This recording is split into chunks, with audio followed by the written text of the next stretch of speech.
शांति कब नहीं मिलती है?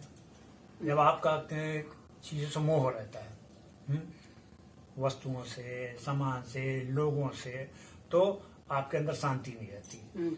तो बाबा ये कहते हैं कि इन सब चीजों के साथ में इनको डिटैच रहो, इससे इन सबसे डिटैच रहोगे तभी आपके मन में शांति मिलेगी। आपने महसूस किया होगा कि हम जितना ज्यादा अटैच रहते हैं तो इन्हें तकलीफ होती है, मन में शांति अशांति फैली रहती है। इसलिए इन सब चीजों से डिटैच रहो, चाहे संबंध हो, चाहे सामान हो, वस्तु हो, कोई भी हो, उन सब चीजों से यूज करो और आराम से उससे डिटैच हो जाओ। जब डिटैच हो जाओगे तब आपको शांति मिलेगी, और जब शांति मिलेगी तभी आप न खुशी और सुख शांति का आनंद महसूस कर पाओगे। हाँ, तो वही है ना कि शांति के लिए जीवन में शांति सबसे ज्यादा इम्पोर्टेंट है, और हमें शांति मिले। हालांकि शांत स्वरूप ही होती है आत्मा, लेकिन हम अपनी शांति को नहीं जानते हैं कि हमारे अंदर ही स्वरूप है शांति का, क्योंकि हम बाहर बाहर से जुड़े हैं। तो जैसे शिव बाबा परमपिता परमात्मा क्या कहते हैं, बच्चे लगाव झुकाव जुड़ाव से मुक्त बनो, बंधन से मुक्त बनो। और भक्ति में भी तो मुक्ति मांगते हैं ना, कि मुक्ति मिले, मोक्ष मिले। तो शांति का अनुभव हम तभी कर पाते हैं जब हम जो जहां जहां जुड़ाव है, हमारा लगाव है, वहां से हम अपने आप को थोड़ा डिटैच रखते हैं, तब हम शांति का अनुभव करते हैं। जब हम शांत रहते हैं, जब हमारा मन शांत रहता है, तब अच्छी चीजों को, अच्छी बातों को, ईश्वरीय ज्ञान को भी रिसीव करता है। जैसे कोई अशांत है, गुस्से में, उसको अच्छी अच्छी बातें बोलो, उसको अच्छी नहीं लगेंगी, लेकिन जब वो शांत मन से होगा तब फिर उसको अच्छी बातें अच्छी लगेंगी। जैसे क्लास में भी जब शांत होंगे बच्चे, तभी वो टीचर की बात सुनते हैं ना। तो शांत रहने से फिर क्या होता है, वो अच्छी बातों को रिसीव करता है, तो फिर उसके अंदर, आत्मा के अंदर अच्छी बातें धारण जब होती हैं तो वो गुणों का स्वरूप बनता है, गुण और विशेषताएं उसके अंदर बढ़ती हैं, और इसलिए वो पवित्र होता जाता है। माने जैसे परमपिता परमात्मा कहते हैं, न केवल ब्रह्मचर्य, बल्कि वो परमात्मा तो कहते हैं मनसा वाचा कर्मणा, क्योंकि ब्रह्मचारी बनना है। ब्रह्मा जो है वो मनसा वाचा कर्मणा पवित्र, परमात्मा को याद करके बने संपूर्ण। तो मन से भी पवित्र, वचन से भी पवित्र, कर्म से भी पवित्र जब बनते हैं, तो फिर वही है कि स्वरूप बनता है सर्वगुण संपन्न का ना। और इधर शांत रहने से पवित्र भी बनते, और शांत रहने से शक्तिशाली भी बनते। देखिए शांति कहाँ से मिलेगी? शांति के न मतलब शांति का सागर जो है परमात्मा, उसी से शांति मिलेगी। इसलिए बाबा क्या कहते हैं कि हमसे जुड़ो, हम तुम्हें न मतलब वर्षा देंगे शांति की, सुख शांति पवित्रता की।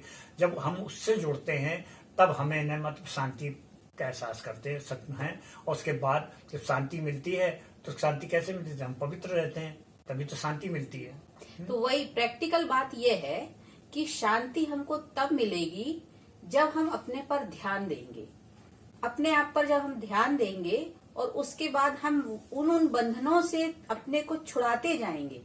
जैसे आप देखो, किसी को भी बांध दिया जाए तो कितना बेचैन होता है, वो शांत नहीं रह पाता, उसका पूरे समय शरीर हिलता डुलता रहेगा।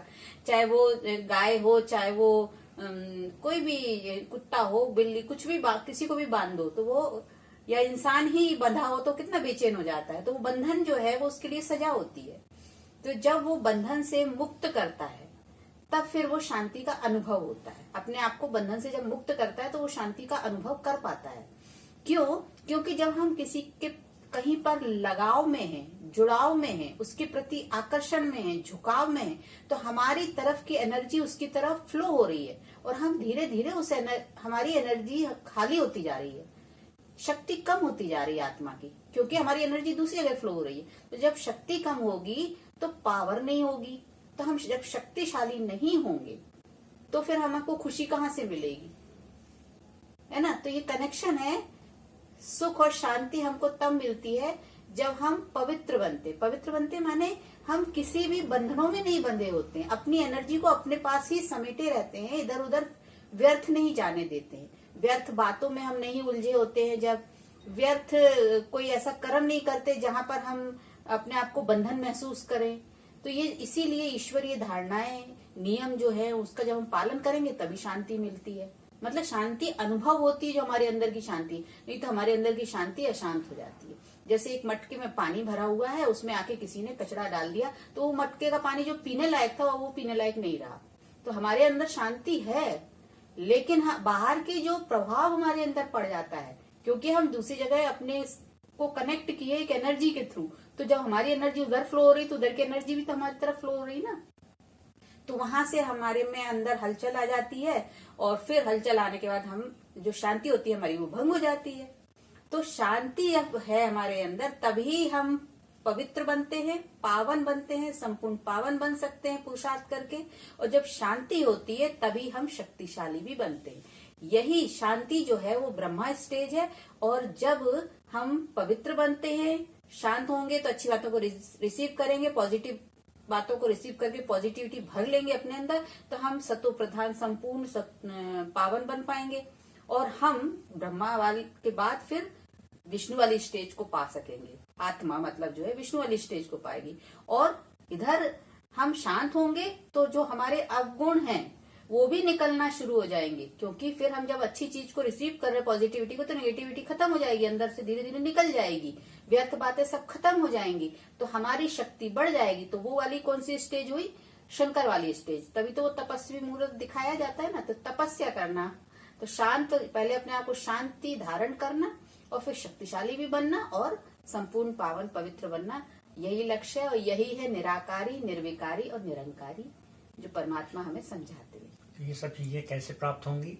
जब हम परमात्मा से मेडिटेशन द्वारा योग लगाएंगे और ध्यान करेंगे, हाँ। और उनसे न उनसे इन सब शक्तियों का न हाँ। ग्रहण अब करेंगे। होता क्या है कि लोगों को लगता है हम तो इतने संसार में, कर्म क्षेत्र में इतने सब लोगों के संबंध संपर्क में, हम कैसे ये सब कर सकते हैं।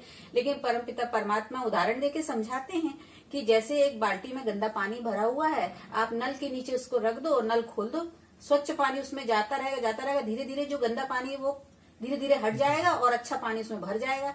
टाइम जरूर लगेगा लेकिन व्यर्थ निकल जाएगा। तो ऐसे ही हम परमात्मा की याद और उनकी ज्ञान की बरसात पे को धारण करते रहेंगे मन बुद्धि में, तो फिर हमारे अंदर धीरे धीरे व्यर्थ निकल जाएगा, निगेटिविटी निकल जाएगी और पॉजिटिविटी अपने आप अंदर आएगी। हमारे सोचने का नजरिया बदल जाएगा, दृष्टिकोण बदल जाएगा। तभी तो कहते हैं ना कि सद्गुरु जो होते हैं वो किसी भी चीज को देखने की हर एंगल से हम देख सके, समझ सके उसको, तो उसका दृष्टिकोण देते हैं।